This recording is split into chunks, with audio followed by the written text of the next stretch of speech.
Welcome everybody to the Aspen Ideas Festival. This session is Rebuilding the Economy, Invest in Women. So if you're not here for that, we'd ask that you stay anyway, because it's going to be a great discussion.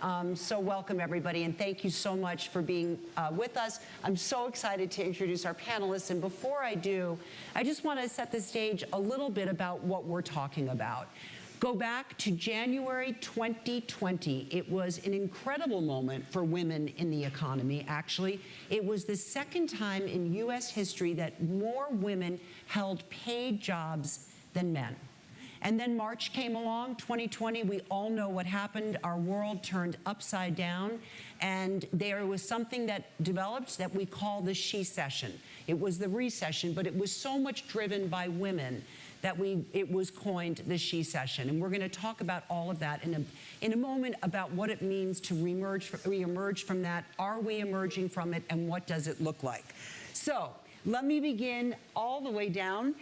Dr. Karen Kimbrough is the chief economist at LinkedIn. She's been an economist for her entire career, and that has included roles at the Federal Reserve Bank of New York, Bank of America, Merrill Lynch, and Google, just to name a few. Karen, welcome. So happy to have you with us. Loretta McCarthy, who's over here right next to me, is a founding member of Golden Seeds, and she'll talk a little bit more about what Golden Seeds does, but it's a national organization that invests in early-stage, high-potential, women-led companies. And Golden Seeds is recognized as a leader in its mission to secure capital for women. And I had some time, I was saying to you earlier, Loretta, to go through your website, and it was really fantastic. And Beatriz Acevedo is right in the middle. And Beatriz is one of the leading inspirational voices and Latina entrepreneurs in the United States. And her latest startup is something called Summa Wealth. And again, another website that I was able to visit, and really incredible what you're doing there. It's a leading financial technology company, which I guess we call fintech these days, right? Yes. Which is devoted to increasing prosperity and financial inclusion for young U.S. Latinas. So this is our very exciting panel, and we're so happy to have everyone here. And Karen, I want to begin with you. You are the economist on our panel. And I set the stage in the most sort of minimal way about what has happened in these last 2.5 crazy years.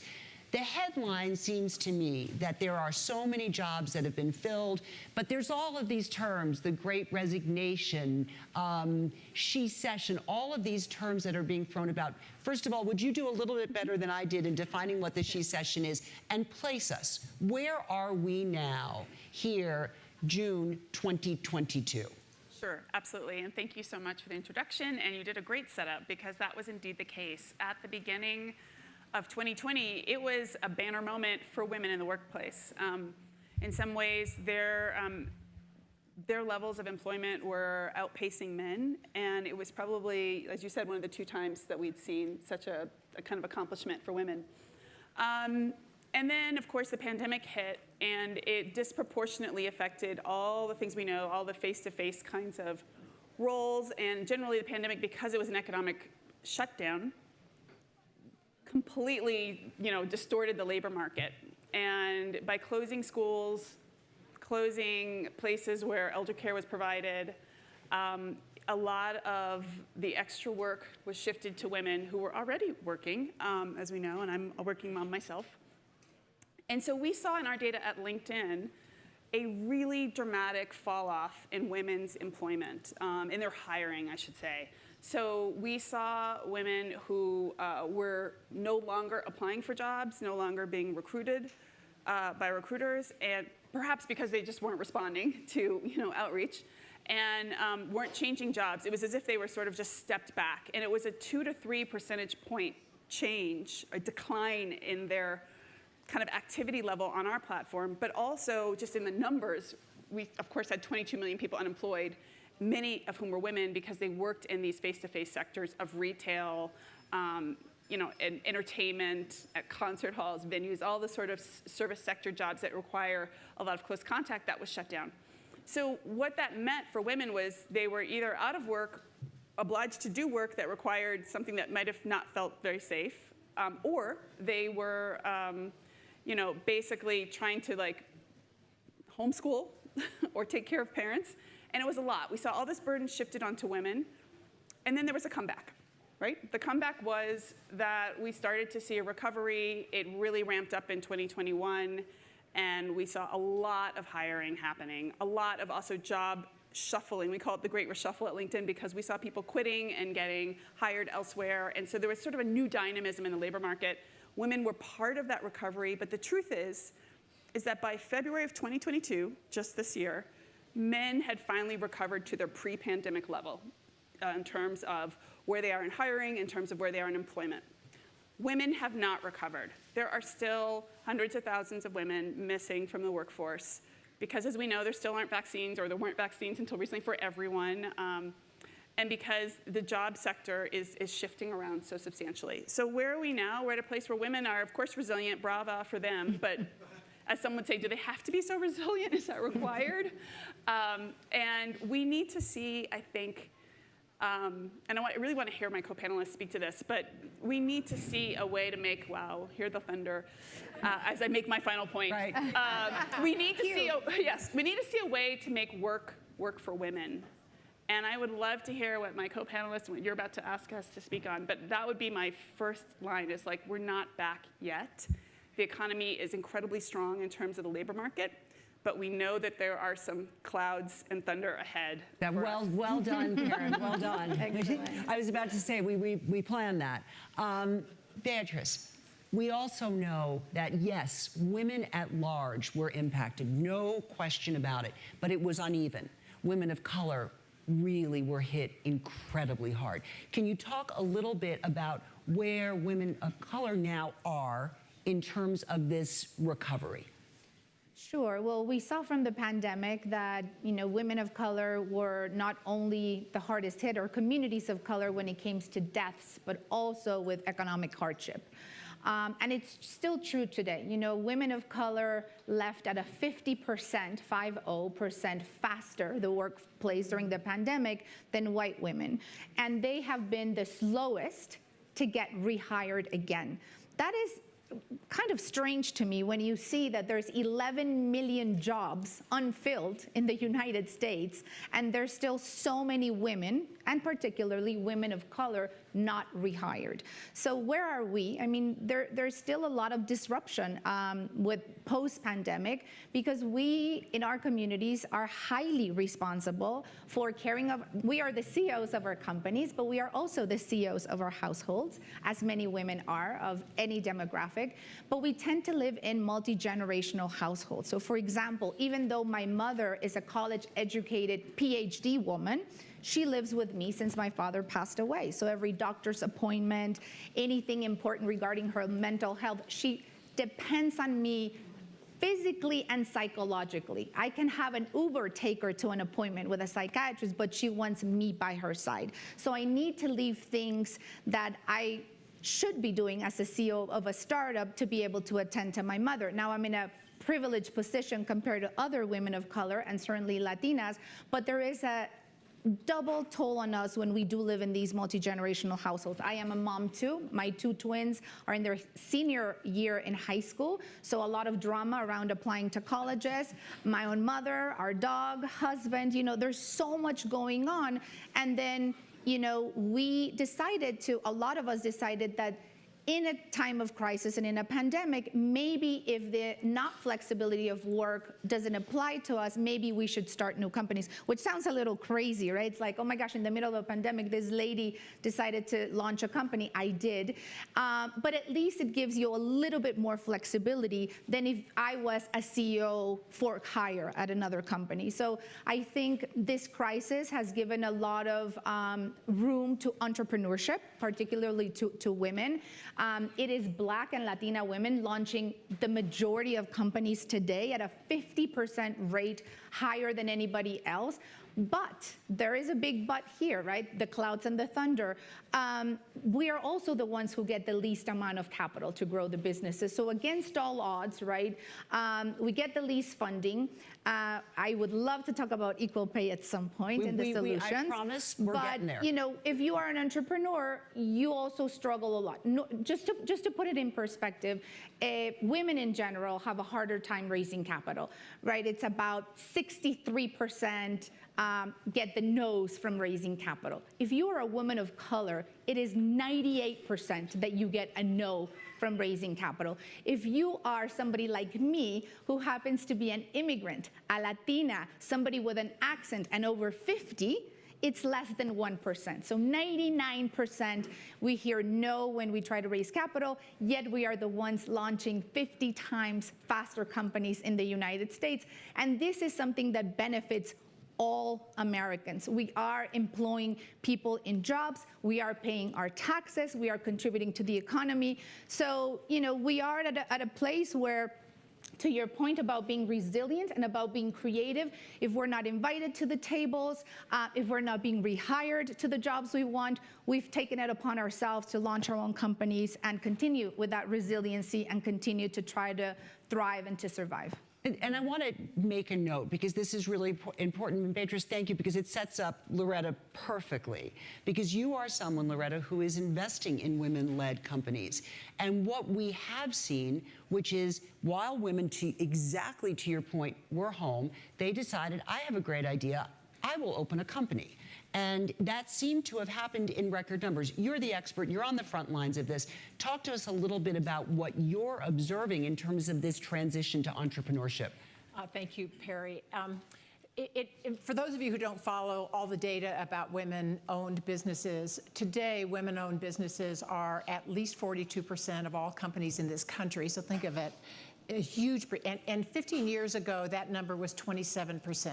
So that's a huge change in those numbers of years. And it's worth mentioning because there is a forward movement in terms of how women are starting and running businesses and raising capital that is pretty unstoppable. Even the pandemic and other factors at play, it is very unstoppable in our opinion. In my organization, we invest only in women-led companies, companies that we believe have the potential to become large companies and exit and be acquired or go public. And we see about 1,000 companies a year who come to us for funding. But I will say that the pace at which women are innovating right now is something we have never seen before. So you are not an exception. There was something about the pandemic and that shutdown that inspired women to start businesses like never before. And when it happened here at Golden Seed in our organization, we thought, oh my gosh, should we shut down for the next 3 months? Who's going to start companies? Well, not so. They started companies at a much faster rate.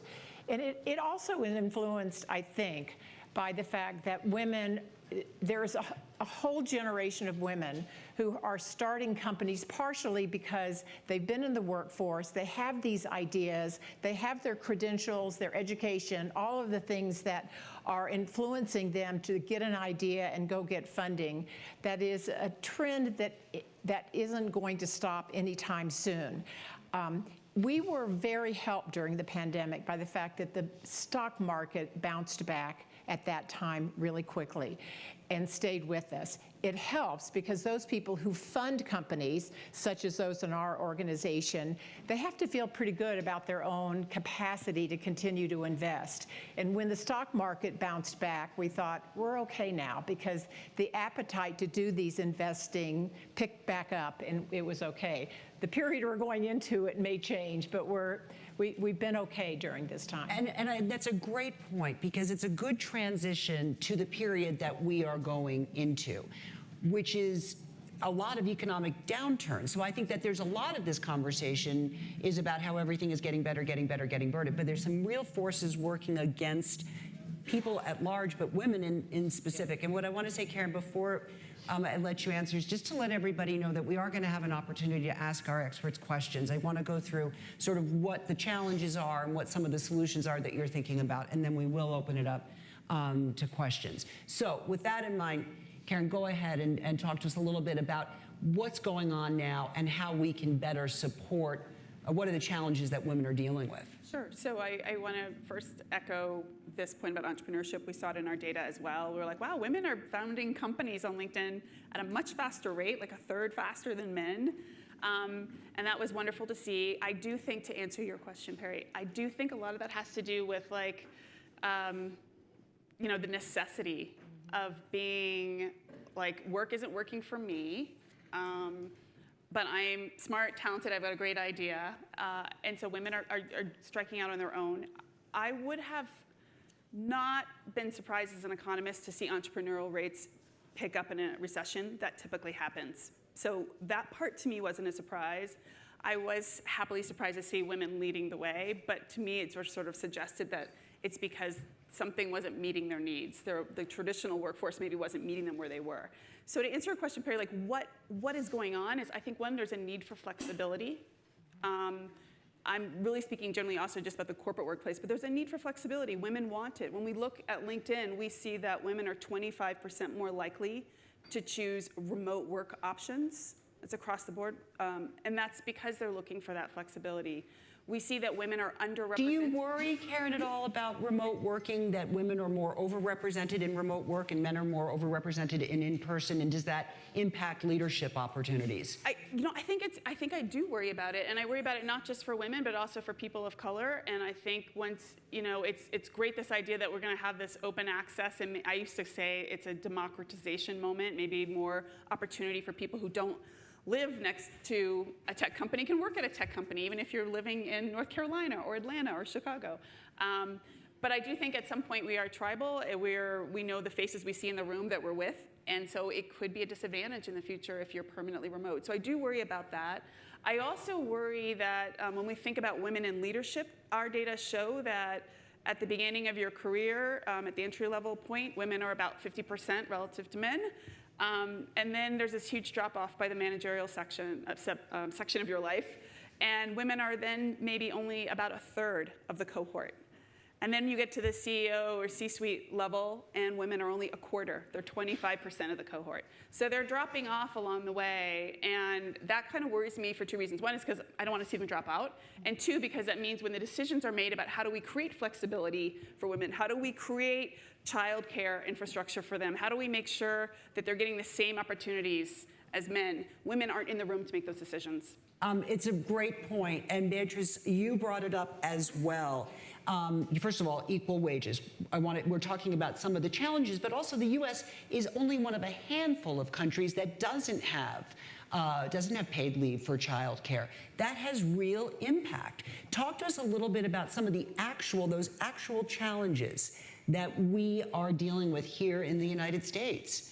Yeah, well, I think starting from equal pay, and I'm a very vocal advocate for female equal pay, as not because it's the right thing to do, or not because we are deserving of it, which we are, but because it's the right thing to do for the American economy as a whole. If you think about, if we all took a challenge today of just one quick follow-up to this panel, and on Tuesday morning, because Monday's a holiday, we all go back to our companies and take on the challenge that we are going to be doing an audit and looking into every woman being paid equally, that would immediately add $500 billion to the American economy, right? So this is not something that, let's pay poor women or women of color more because they deserve it, they're hardworking, they're resilient.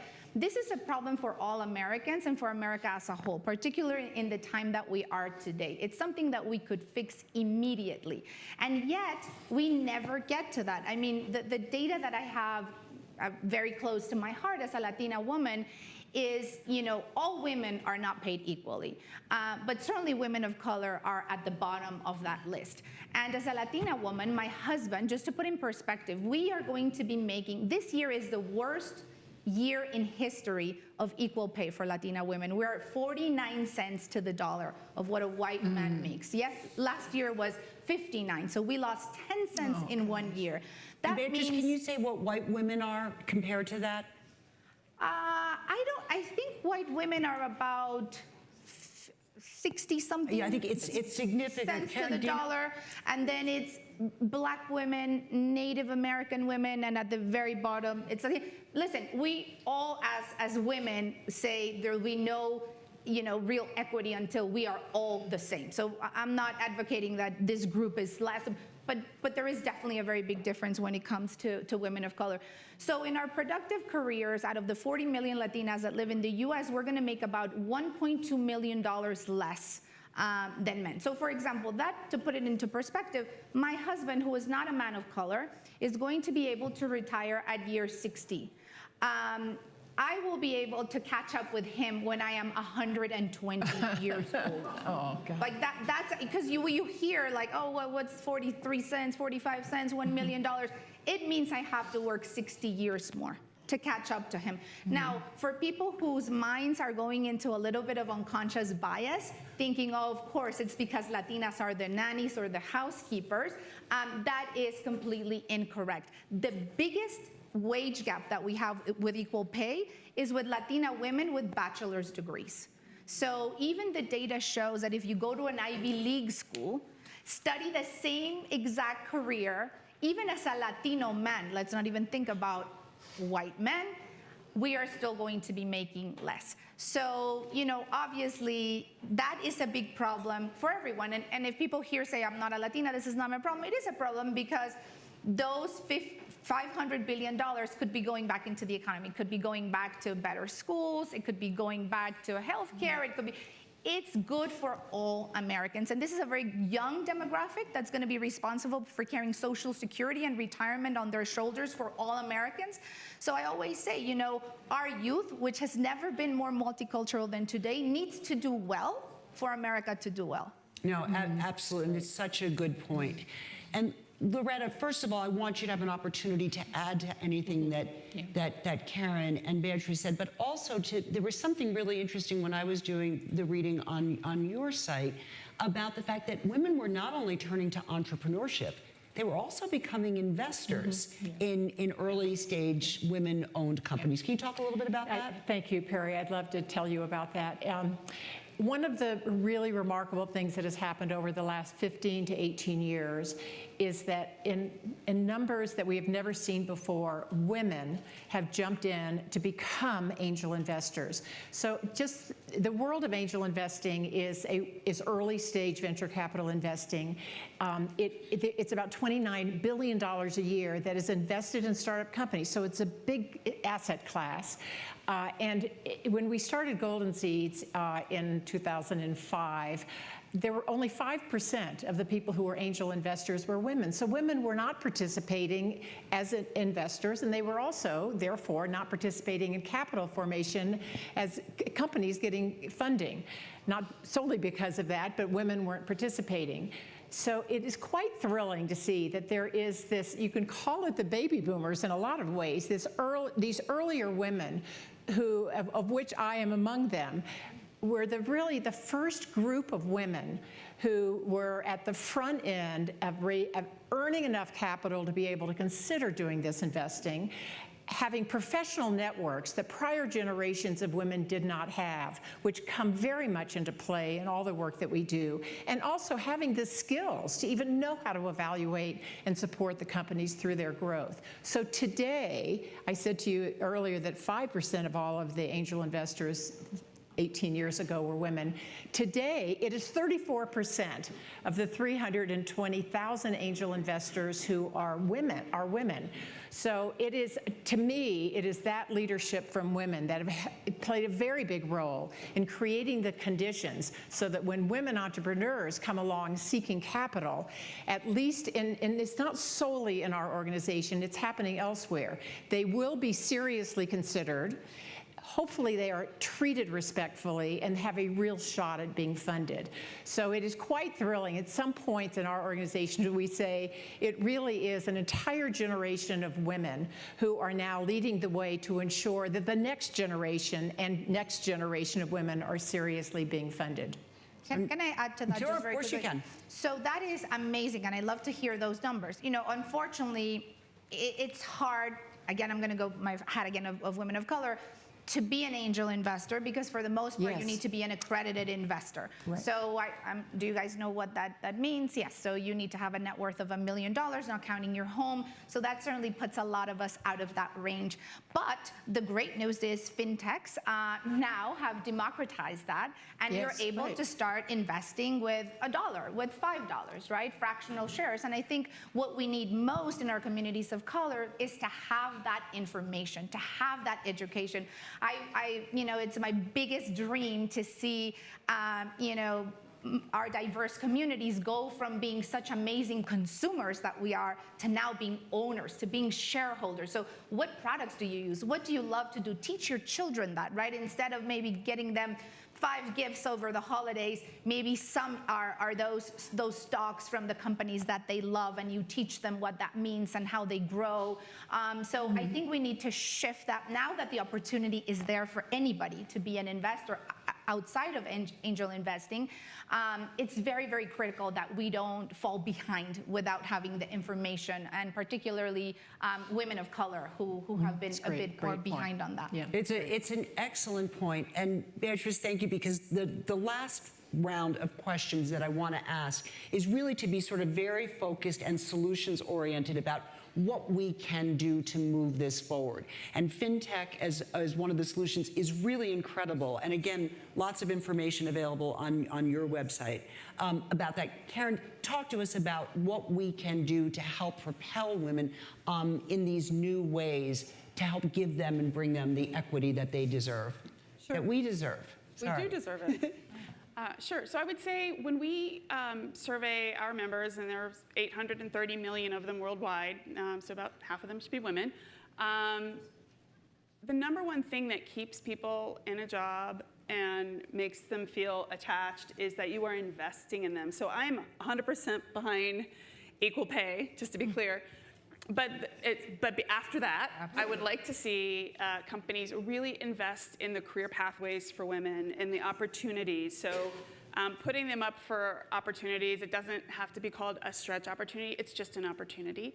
And that's number one thing that keeps women kind of engaged in the workforce after, of course, there's benefits and compensation.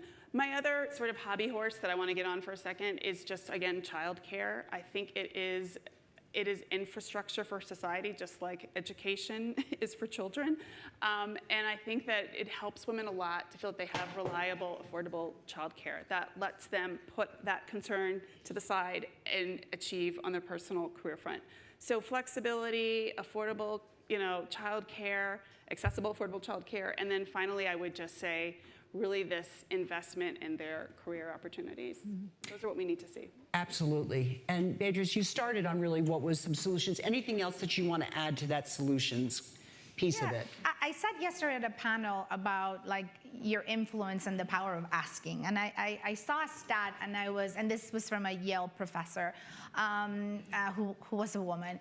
And she was saying how women tend to ask 3 times less when it comes to money, for what they truly deserve than men.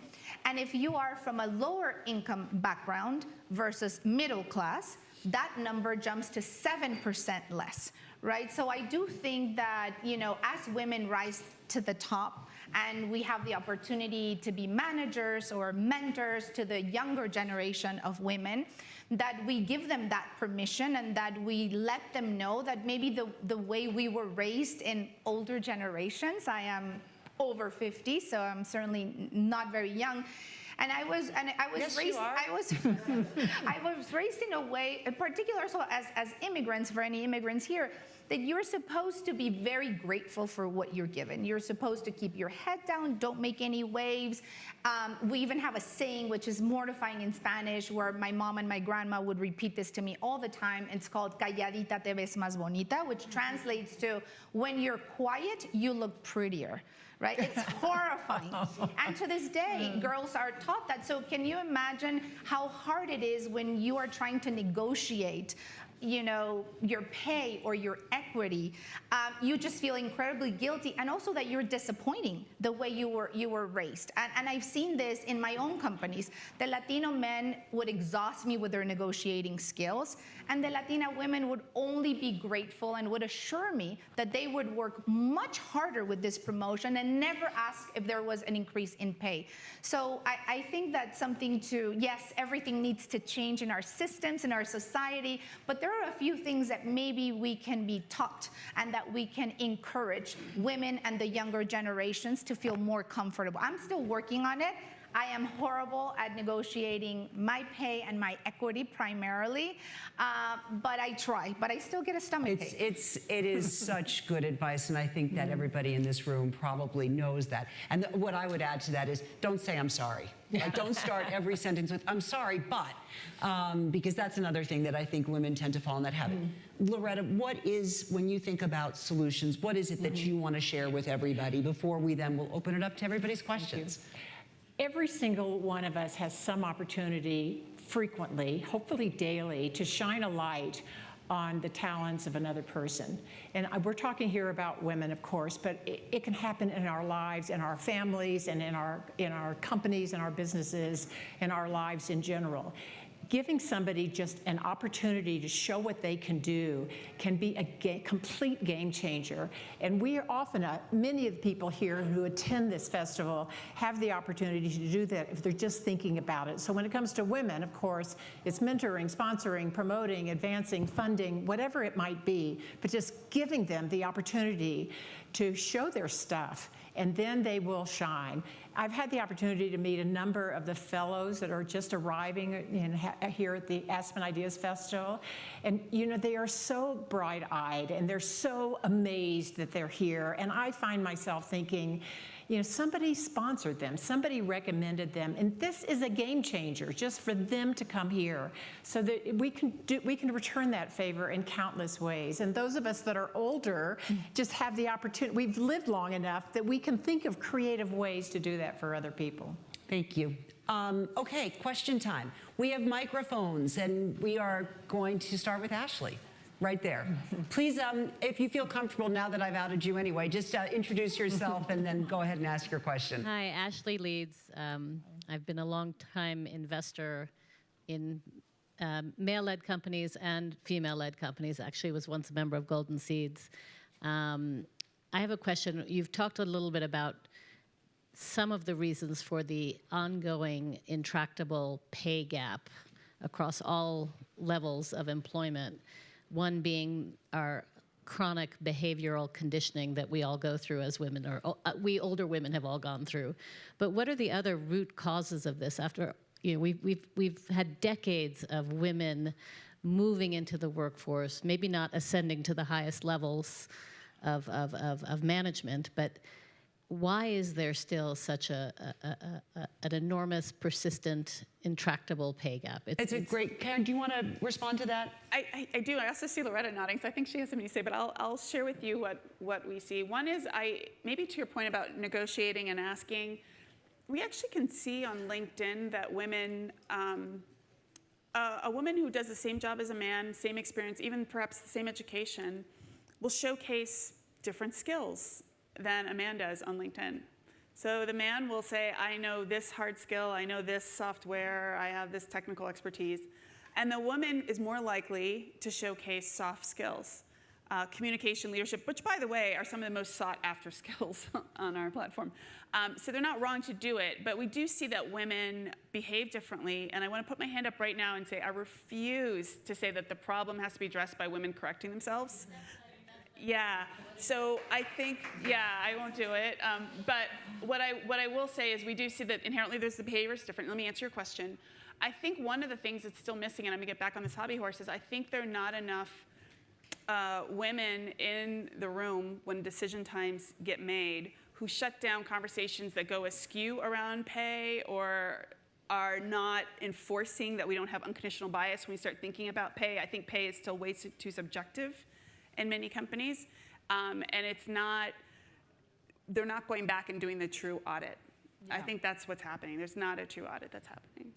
Yeah, quickly. I was just going to say, the true audit to me is the big phrase there, is that if corporations of any size are not doing an audit on this on a regular basis, they should, because this, to me, this comes from the top.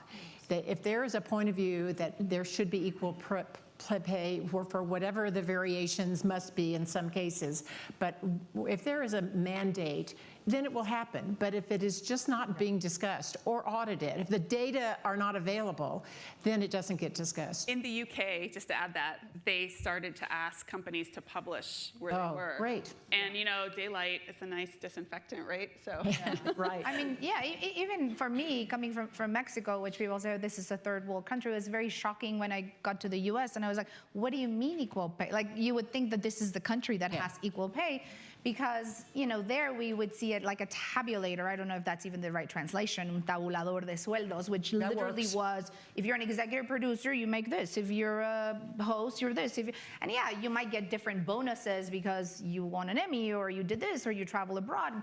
But those were also very, very clear on another line item. So you would be able to exactly add whether you were LGBTQ, whether you're a woman, whether you're a man, it didn't matter. And this is 40 years ago in a third world country. So it was very shocking to me to see that here there was such lack of transparency when it came to pay.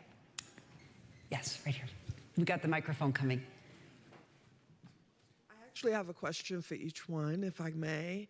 So Loretta was really wonderful and gave me her card earlier today. And my question for anyone that's sharing an idea, a lot of people have been excited about it. It's a little overwhelming. What is the actual next step where I can see something successful coming out of these conversations? And then for... And you know what, can I just respond really quickly to that? I also want to make sure that before we end this session that everybody gives an opportunity to tell people where they can find out more about the work that each of you is doing. Sorry. And I'm sorry, I forgot your name. That's But okay, for Karen. LinkedIn, are there programs that LinkedIn have available for women that are just getting into or starting a business? I went looking for it. I couldn't really find it.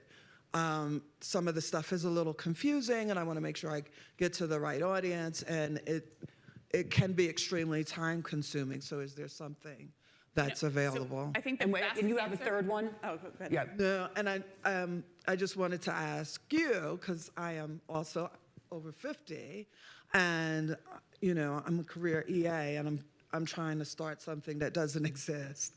So how do you deal with the fear of that, the fear, the anxiety? I guess I'm taking a survey to see how that's being So handled. let me go quick. That's Find fine. me So we'll do afterwards. all Find me three afterwards answers. for mine. Yep. You can find me afterwards. I'll stick around and we can chat about that.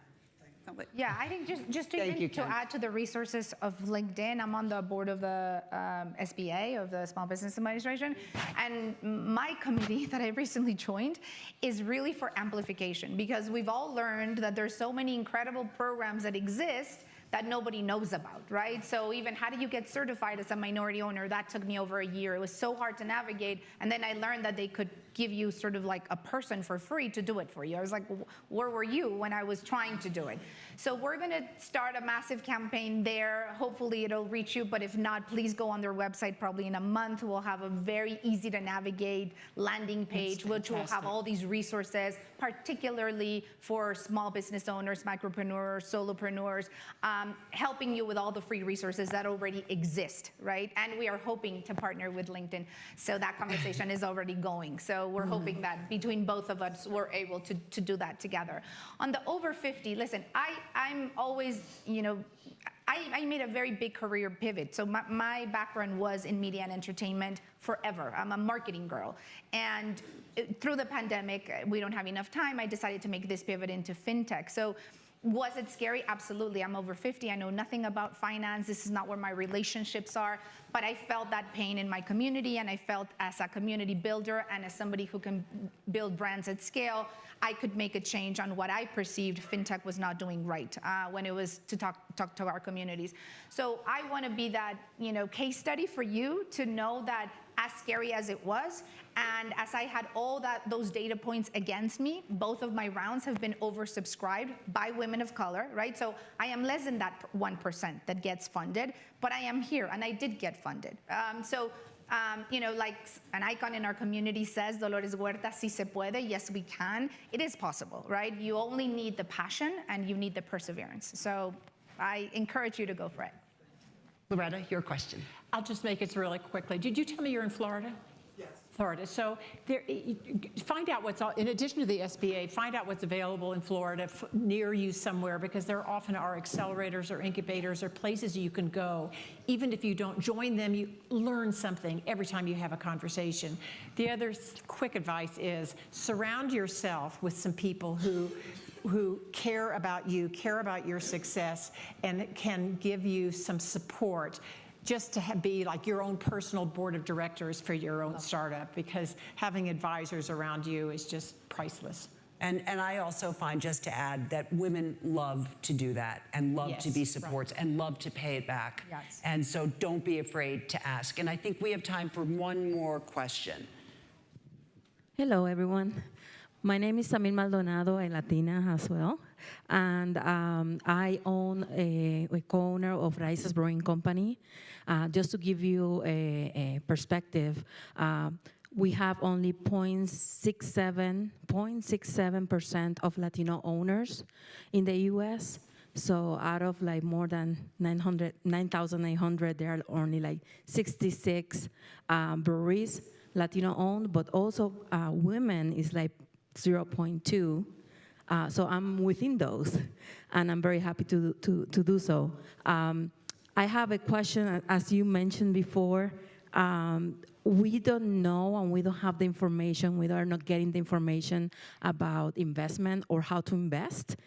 And I'm interested in both. Do you have any ideas of resources of how can people invest in a company like mine, and also how can I invest? Because I also want to have that impact in the community.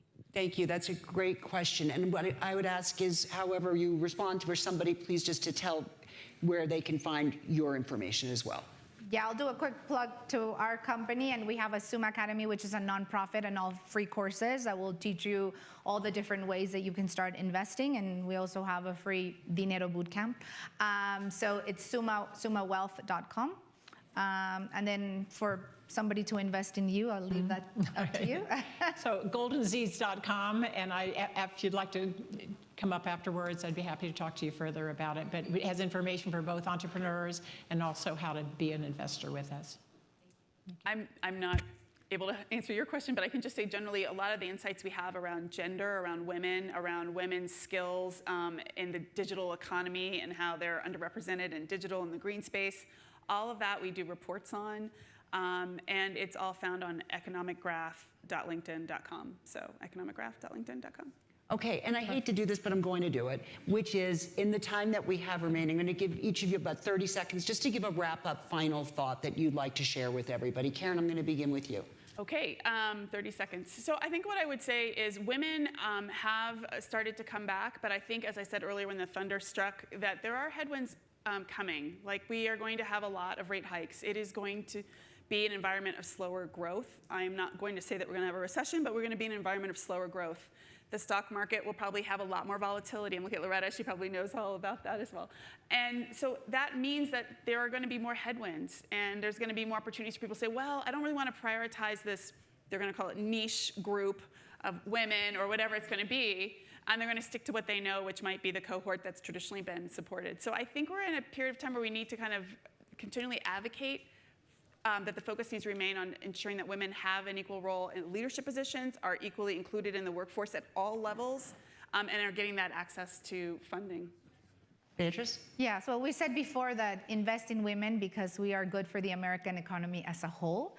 But then for the women who have the privilege to be in this conference, to be on these stages, to be on those boards, to be on those C-suites, bring up that next generation of female leaders. It is our responsibility. If you are an outlier, or even if you worked hard and nobody helped you, it's still our responsibility as women to be able to change this narrative, to be able to get to equal pay, to be able to get to 50%, all women investing in women. I think it's a good ROI for your investment personally, professionally. So do it, and it feels amazing. Okay, last thought. Loretta. The largest companies in the S&P 500, there are the 5 largest companies, represent 20% of the entire value of the S&P 500, and they are the companies, Apple, Amazon, and so forth. The reason that's important is that every one of those men were invested in by somebody at the very beginning. Somebody wrote a check to Steve Jobs or Bill Gates at the very beginning. That was angel investing at that time. But they were all men, investing in men. So what we are saying, we're taking the very long view here. We don't know that this will happen overnight, but we're trying. But there is no reason there should not be women in the largest capitalized companies in this world, and that's what we're shooting for. So go for it. We really think that we'll get there at some point, and hopefully in our lifetimes. So there he is. Thank you, everybody. And I want to just quickly say thank you to all 3 of our panelists, Dr. Karen Kimbrough, Beatriz Acevedo, Loretta McCarthy. Thank you to all of you. Thank you for being here.